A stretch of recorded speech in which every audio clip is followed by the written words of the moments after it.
All right, everyone. So I'm trying to record quietly from the other side of the Vancouver apartment. So I apologize for the Sunday comfy look here. So today we're talking about sensory systems. And this is complementary to Sam's lecture about cortical and subcortical processing of sensory information.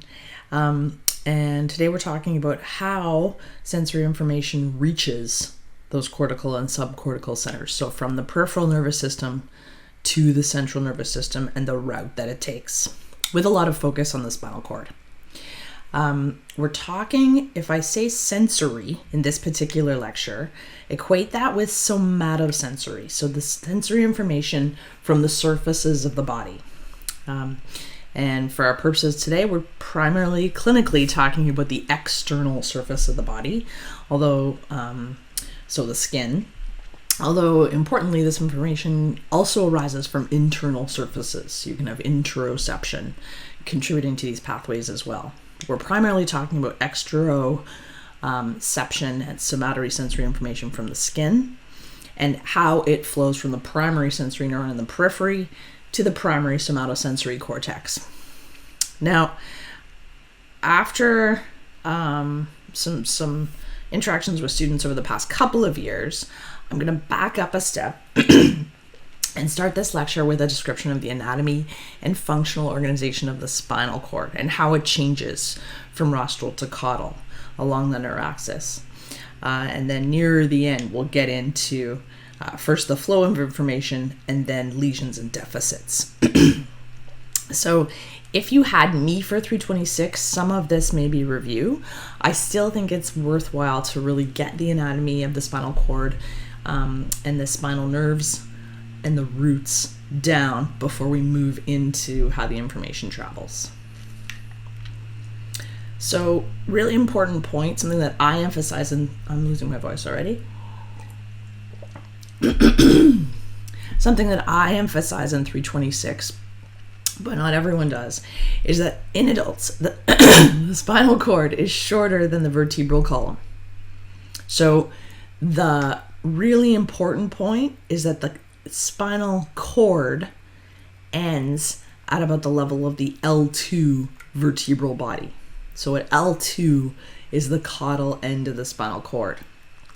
It means if you have 5 sacral segments of the cord, which we do, the S5 segment is level with the L bottom caudal aspect of the L2 vertebral body, approximately, in most adults.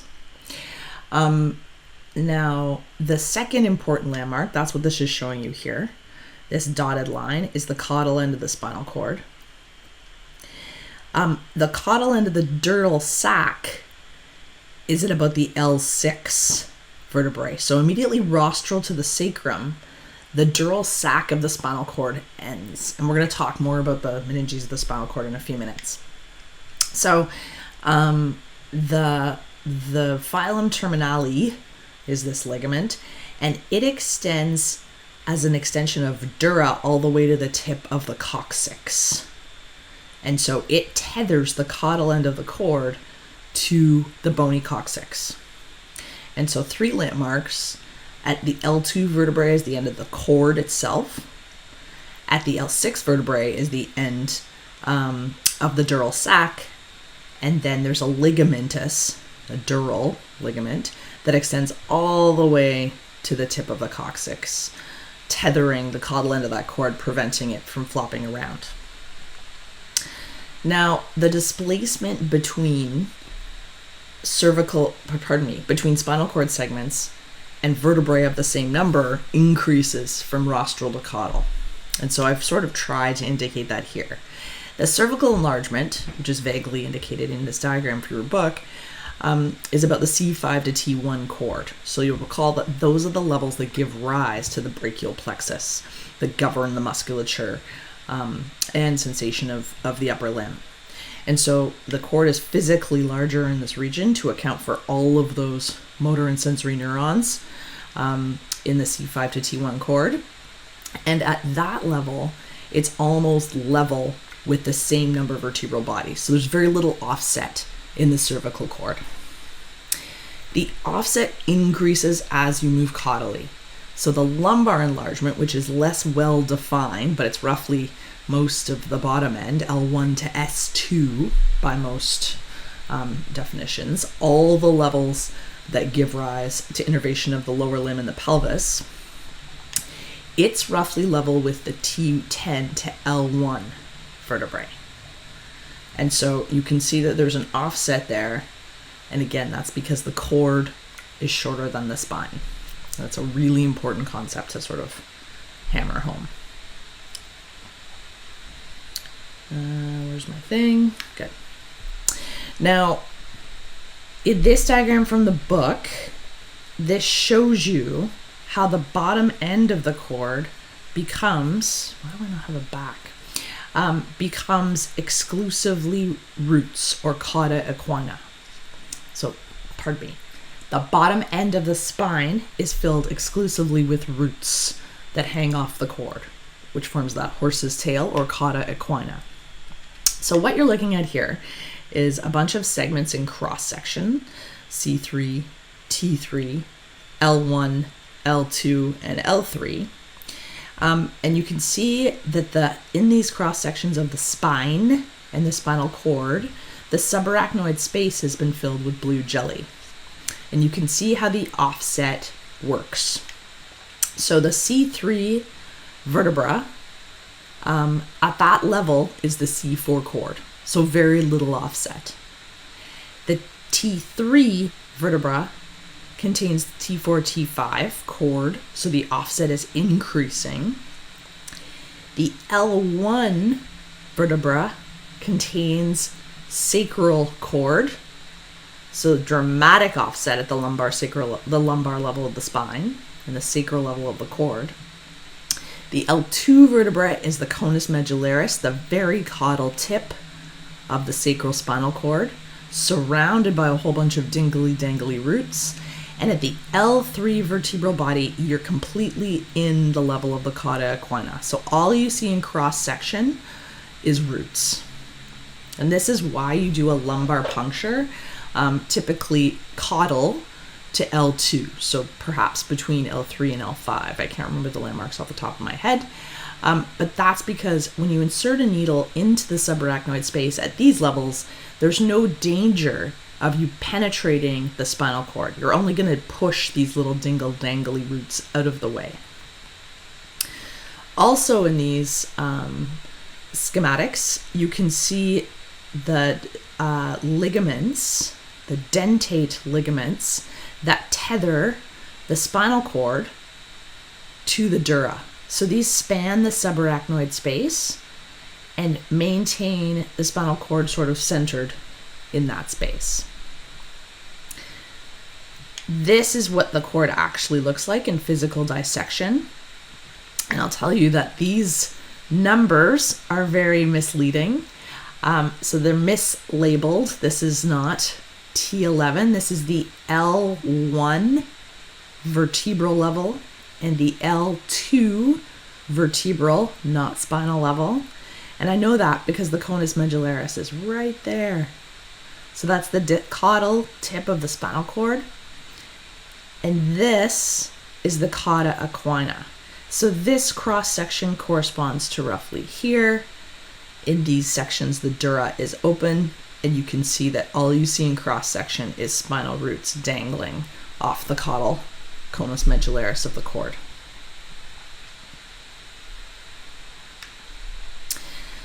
Again, now I misspoke a bit, so not a dentate ligament, I do that, a dentaculate ligament, pardon me. So I'll go back.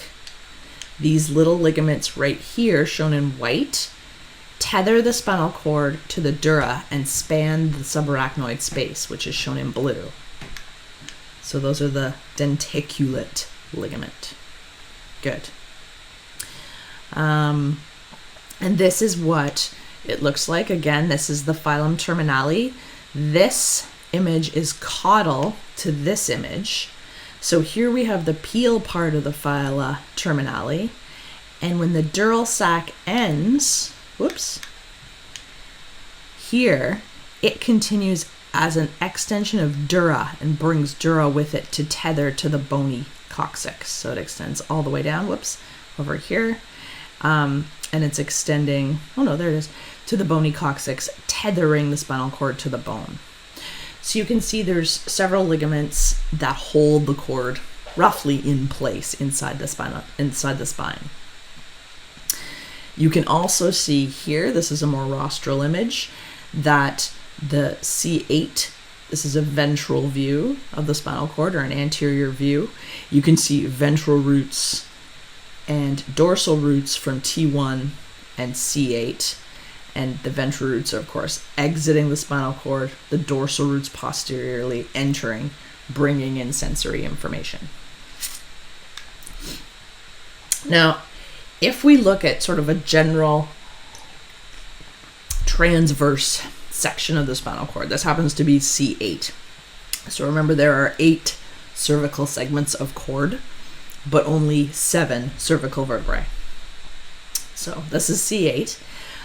It's shown on the left with a stain for myelin, a histological stain. This is an actual section of spinal cord, and obviously shown on the right in schematic. Now on the left, I just want to give you some anatomy of the spinal cord, some general anatomy. So the PH and the AH are the posterior horn and the anterior horn, respectively. So that's the gray matter. And the IG is the intermediate gray matter, as you might imagine.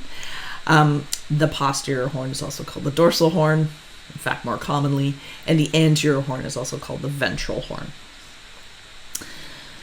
The white matter tracts of the spinal cord are divided into sort of 3 regions. You have a posterior funiculus, a lateral funiculus, and an anterior funiculus. And there's no hard divisions between those two. The anterior funiculus is the anterior or ventral white matter. It shows up in this myelin stain as purple. The lateral funiculus is the lateral white matter, and the posterior funiculus is the dorsal white matter. A couple of important things here. If you look at either side of the gray matter on the midline, the white matter that traverses anteriorly is called the anterior white commissure. There's a thin band of white matter that traverses left to right in the spinal cord. And then there's some external landmarks. So the anterior median fissure, which is this groove in the ventral spinal cord, and in that groove lies the anterior spinal artery, which is labeled in this image. And then you have posteriorly, there are 2 little grooves. So posterior intermediate sulcus here and here, and at the tip, and I'll say in those posterior intermediate sulci here and here in the white matter lie the posterior spinal arteries. So there are 2 of those, which you will see. They're sometimes described at the entry point of the gray matter here in the dorsal horn, a posterolateral sulcus of the spinal cord. And this little bit of white matter here is called Lissauer's tract, and I'll explain what that is in a moment. Now, if you look at the connectivity of the spinal cord, you see 2 things. First, let's look at the right half of the schematic, and you can see that there are cellular layers. Like Brodmann's areas of the cortex, these cellular layers they're called Rexed's lamina, R-E-X-E-D, apostrophe S, they're his. So Rexed did define these regions of the gray matter using cytoarchitecture. And so those were Rexed's lamina. On the left, we have sort of a very dogmatic view of where things terminate. And so you can see that large primary afferents tend to ascend without synapsing in the dorsal horn, and sometimes send collaterals to the ventral horn, whereas small diameter primary afferents synapse in the dorsal horn, typically superficially. And of course, we have a variety of interneurons shown in red here, and primary motor neurons originating in the ventral horn shown in green. Now this is a little bit more detail, and again you can see Rexid's lamina or lamina of Rexid on the right here. And Rexid's lamina look different because they contain different populations of cells. And so we normally think of the spinal cord as being very segmentally organized, and that is true. So it's organized in segments. This happens to be C8. On this slide, I also want you to start thinking about it as having columnar organization. So not only are there columns of white matter, like the somatosensory pathways we're going to talk about today, the dorsal column medial lemniscus pathway being the best example of a columnar pathway. There's also columns in the gray matter with specific dedicated functions. Okay, for example, and this is an idealized segment in which all of these columns are present. There's no single transverse level of the spinal cord at which all of these columns would be present. So for example, you have the intermediolateral cell column. It's only present S2 to S4, and it's right about here in the intermediate gray matter, and it is a column that spans vertically from S2 to S4, and I remember it as S2, 3, 4, keeps the urine off the floor. So it's a parasympathetic preganglionic neuronal column of cells. A longer column is Clark's column, or the nucleus dorsalis. It has other names as well. And between about T1 and L3, it's involved in proprioception of the lower limbs. So that's Clark's column that spans a larger vertical swath of spinal cord and intermediate gray matter. And then you have motor neurons of the trunk and neck motor neurons in the ventral horn that contain columns with some somatotopy, right? For example, there's flexor, I hate this pointer. Come back. Oh, it's not working at all now. Okay. For example, there's flexor and extensor segregation. There's proximal, and distal and proximal segregation.